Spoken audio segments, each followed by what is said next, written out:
بسم اللہ الرحمن الرحیم۔ عزیز ساتھیو، یہ کائنات اللہ تعالیٰ نے جو بنائی ہے یہ کوئی بے مقصد نہیں بنائی۔ انسان کو پیدا کیا ہے، اس کو کوئی بے مقصد پیدا نہیں کر دیا ہے۔ اس زمین میں، اس دنیا میں طرح طرح کی چیزیں اللہ تعالیٰ نے پیدا کی ہیں جن سے انسان فائدہ اٹھاتا ہے۔ اس کو رہنے کے لیے اللہ تعالیٰ نے گھر دیا ہے، کھانے کے لیے کھانا میسر ہے، جینے کے لیے سانس میسر ہے، آکسیجن لے رہا ہے اللہ تعالیٰ کی، پیڑ پودوں سے فائدہ اٹھا رہا ہے۔ اس زمین پہ رہتے ہوئے اللہ تعالیٰ کی ساری نعمتوں سے یہ انسان فائدہ اٹھاتا ہے، لیکن وہ پھر بھی غیر اللہ کی تعریف کرتا ہے، غیر اللہ کی عبادت کرتا ہے، اس سے مدد مانگتا ہے، اس سے معافیاں مانگتا ہے اپنی غلطی پہ، جبکہ اس کو پیدا کرنے والا اللہ تعالیٰ ہے۔ اور اس کو پیدا کرنے کا اللہ تعالیٰ نے مقصد بھی قرآن مجید میں واضح کر دیا ہے۔ فرمایا وما خلقت الجن والانس الا لیعبدون، فرمایا میں نے جن اور انسان کو اپنی عبادت کے لیے پیدا کیا ہے۔ تو اللہ تعالیٰ نے تو جن اور انسان کو اپنی عبادت کے لیے پیدا کیا تھا، لیکن یہ انسان اتنا ناشکرا ہے کہ ساری اللہ تعالیٰ کی نعمتوں سے فائدہ اٹھاتا ہے، لیکن گیت دوسروں کی گاتا ہے، بندگی دوسروں کی کرتا ہے، غلامی دوسروں کی کرتا ہے، دوسروں کی کیا اپنے ہی جیسے انسانوں کی کرتا ہے جو خود پیدا کیے گئے ہیں۔ جو پیدا کیا گیا ہو وہ کبھی خالق نہیں ہو سکتا، وہ مخلوق کا حصہ ہے، وہ کریٹر نہیں ہو سکتا۔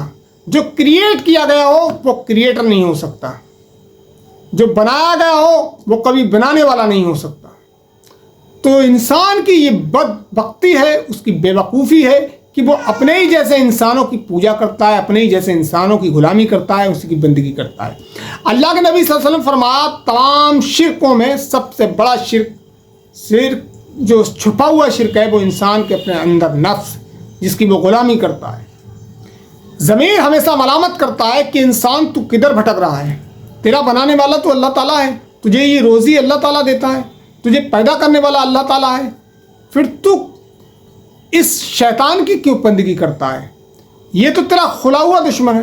قرآن میں اللہ تعالیٰ نے کہا یہ شیطان تمہارا کھلا ہوا دشمن ہے، پھر بھی تم اسی کی بندگی کرتے ہو، اسی کی غلامی کرتے ہو، اور اللہ تعالیٰ کی خدائی میں ان لوگوں کو شریک ٹھہراتے ہو۔ یعنی کہ تمہارا اللہ اتنا کمزور ہے کہ تمہاری ڈائریکٹ نہیں سن سکتا۔ نعوذ باللہ۔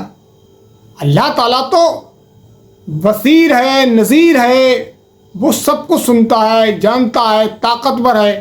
تمہاری اللہ کے رسول صلی اللہ علیہ وسلم فرمایا کہ اللہ تعالیٰ تمہاری شہرت سے بھی زیادہ تمہارے قریب ہے، لیکن پھر بھی تم اس اللہ تک پہنچنے کے لیے وسیلے تلاش کرتے ہو، اپنے جیسے انسانوں کی مدد لیتے ہو۔ سوچنے کی بات یہ ہے کہ تم جن کے وسیلے تلاش کرتے ہو وہ خود اللہ تعالیٰ تک پہنچ نہیں رکھتے ہیں جس طریقے سے تمہارا گمان ہے۔ وہ خود اللہ کے محتاج ہیں، وہ خود اللہ سے دعائیں کرتے ہیں۔ اللہ تعالیٰ کہتا ہے کہ میرا بندہ مجھے جہاں سے بھی، کہیں سے بھی، جب بھی، جس حال میں پکارتا ہے میں اس کی پکار سنتا ہوں۔ تو یہ بات کیوں سمجھ میں نہیں آتی لوگوں کو کہ میرا رب تو یہ کہہ رہا ہے کہ میرا بندہ جہاں کہیں بھی ہو وہ مجھے پکارتا ہے، میں اس کی پکار سنتا ہوں، صرف سنتا ہی نہیں، اس کی پکار کا جواب دیتا ہوں، اس کی دعائیں قبول کرتا ہوں۔ اللہ کے نبی صلی اللہ علیہ وسلم فرمایا مسلمان کی ہر دعا قبول ہوتی ہے۔ ایک تو مسلمان کو اپنے ذہن سے ہی نکال دینا چاہیے کہ دعا قبول نہیں ہوتی، دعا کبھی مسلمان کی رد جاتی ہی نہیں ہے، دعا 100% قبول ہوتی ہے، لیکن اس کی 3 شکلیں ہیں۔ ایک شکل تو یہ ہے کہ بندے نے جو مانگا اسے فوراً وہی دے دیا جائے، ایک شکل یہ ہے کہ اس سے بہتر کوئی چیز عطا کر دی جائے، اور تیسری شکل یہ ہے کہ اس کی دعا کو اللہ تعالیٰ آخرت کے لیے بچا کر رکھ لے۔ اور حدیث کے الفاظ یہ ہیں آگے کہ جب اس کی دعا جو آخرت کے لیے اللہ نے دنیا میں بچا کر رکھی تھی، جب اس کا بدلہ اسے قیامت کے دن دیا جائے گا تو وہ یہ کہے گا کہ اے اللہ کاش دنیا پر مجھے کسی دعا کا بدلہ ملا ہی نہ ہوتا، میری ساری دعا آخرت کے لیے بچا کر رکھ لی جاتی۔ اتنا بڑا اجر دعا کا قیامت کے دن ملنا ہے۔ تو دماغ سے یہ چیز تو نکال دینی چاہیے کہ دعا رد ہوتی ہے، دعا کبھی رد نہیں ہوتی ہے، دعا ہمیشہ قبول ہوتی ہے، لیکن دعا مانگنا چاہیے اللہ تعالیٰ سے۔ ایاک نعبد و ایاک نستعین، اے اللہ ہم تیری عبادت کرتے ہیں اور تجھی سے مدد مانگتے ہیں۔ مدد صرف اللہ سے مانگو، صرف اور صرف اللہ سے، اور مدد کرنے پہ قادر ہی اللہ تعالیٰ ہے۔ اللہ تعالیٰ کے مقابلے میں کوئی تمہاری مدد نہیں کر سکتا۔ اللہ کے نبی صلی اللہ علیہ وسلم فرمایا کہ اللہ اگر تمہیں نقصان پہنچانے پہ آ جائے تو تمہیں کوئی نفع نہیں پہنچا سکتا، اور وہ تمہیں نفع پہنچانے پہ آ جائے تو تمہیں کوئی نقصان نہیں پہنچا سکتا۔ تو جب اللہ تعالیٰ کے مقابلے پہ کوئی طاقت ایسی نہیں جو تمہیں نفع یا نقصان پہنچا سکے، تو پھر وسیلے کی کیا ضرورت ہے؟ پھر کسی کا سہارا لینے کی کیا ضرورت ہے؟ اللہ تعالیٰ کوئی انسان نہیں ہے، وہ ایک نور ہے، وہ مالک ہے کہ انسانوں تک پہنچنے کے لیے انسانوں کی رسائی ضروری ہوتی ہے کہ ایک ڈی ایم ہے یا کوئی ودھائک ہے یا کسی اور عہدے پر ہے، تو وہ اپنے پی اے رکھتا ہے، اپنے سیکریٹریز رکھتا ہے جن کے ذریعے وہاں تک پہنچنا ہوتا ہے، ان سے اپارٹمنٹ لینا پڑتی ہے، پروٹوکال دینا پڑتا ہے ان کو۔ تو اللہ تعالیٰ کے لیے آپ انسانوں جیسا خیال نہ کریں۔ اللہ تعالیٰ انسانوں کی طرح نہیں ہے، وہ مالک ہے، مختار ہے، اس سے کوئی پوچھنے والا نہیں ہے، اس سے کوئی یہ کہنے والا نہیں ہے کہ تو اس انسان سے کیوں دعا قبول کر لی، کیوں نہیں اس کی کیوں نہیں کی۔ وہ مالک ہے، مختار ہے، اس کے کچھ قانون ہیں، ان قانونوں کی پابندی کرنا پڑے گی، تب تم اللہ تعالیٰ کے چہیتے بنو گے۔ تو اللہ تعالیٰ سے ڈائریکٹ مانگیے، وہ ڈائریکٹ سنتا ہے۔ اللہ معاذ اللہ کوئی بہرا نہیں ہے، اللہ تمام لوگوں کی سنتا ہے۔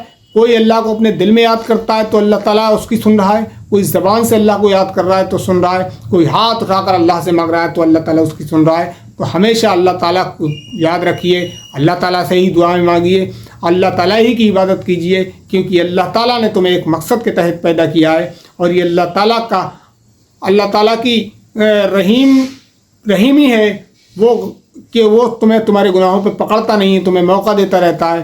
وہ غفور الرحیم ہے، معاف کرنے والا ہے، اور معاف کرنے والے کو پسند کرتا ہے۔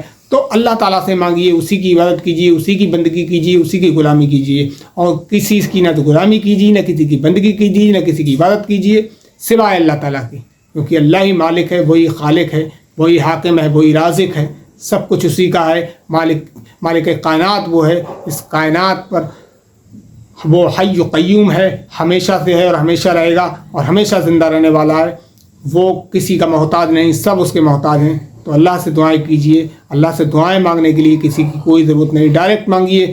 نبی اللہ تعالیٰ کی تعریف بیان کیجیے، نبی صلی اللہ علیہ وسلم پر درود و سلام پڑھیے، اور پھر اللہ سے ہاتھ اٹھا کر اپنی جو چاہو دعائیں مانگیے، بشرط یہ ہے کہ جو دعائیں جائز ہوں، کسی حرام کام کے لیے دعا نہ مانگی جائے۔ اللہ تعالیٰ سے دعا ہے کہ اللہ تعالیٰ ہمیں زیادہ سے زیادہ نیک اور صالح اعمال کرنے کی توفیق عطا فرمائے، آمین۔ وآخر دعوانا ان الحمد للہ رب العالمین۔